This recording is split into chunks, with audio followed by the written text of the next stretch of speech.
Let's talk about some stats in versus battles. Here's Asuto dropping 2 giants on level 1 walls. Those walls have 1,300 hit points. Each giant hits once every 2 seconds. These giants take 7 full hits or 14 seconds to get through these walls.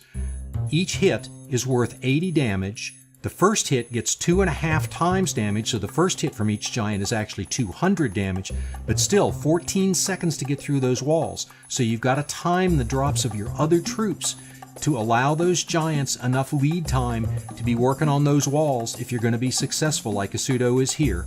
And luckily he's got a couple of troops left at the end to go and get this outside building for the 3-star.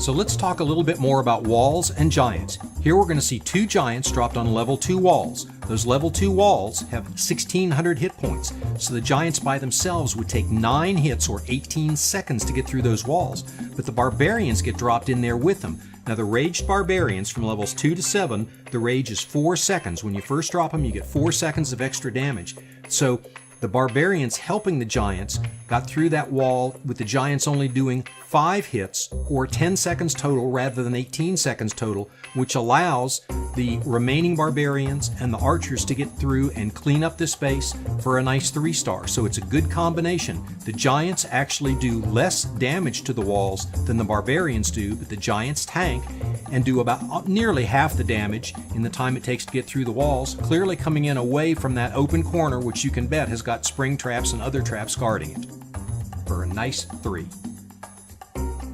And then there's sniping. We've all done this as we raid in the regular game. So here G-Funk is dropping some archers on those outside buildings, hoping to stay outside the range of the defenses. So let's go over the defense range again. The archer towers have a range of 11 tiles. The regular cannons have a range of 9 tiles, and the double cannon has a range of 7 tiles. So you can get obviously closer to your double cannon than you can to an archer tower. That's something to keep in mind as you try to drop troops, single archers in particular, to snipe some of those outside buildings. Those archer towers have such a big range that you're going to have trouble avoiding them if they're well placed at all. So here you're going to see just barely missing this builder hall, which has got to be super frustrating. So let's talk about mines and mega mines. Mines at level 1 do 50 damage. It goes up 10% each level. They have a trigger range of 4 tiles and a splash damage range of 5 tiles. Mega mines at level 1 do 30,000 damage. It goes up 10,000 each level. Smaller trigger radius of 3 and damage radius of 4.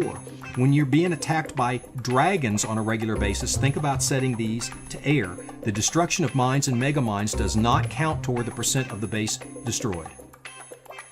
In this attack by Kodo, we're going to focus on what happens to the 2 minions at the end. As soon as the builder hall goes down, he's going to drop 2 minions to try to take out the lab for some extra percent.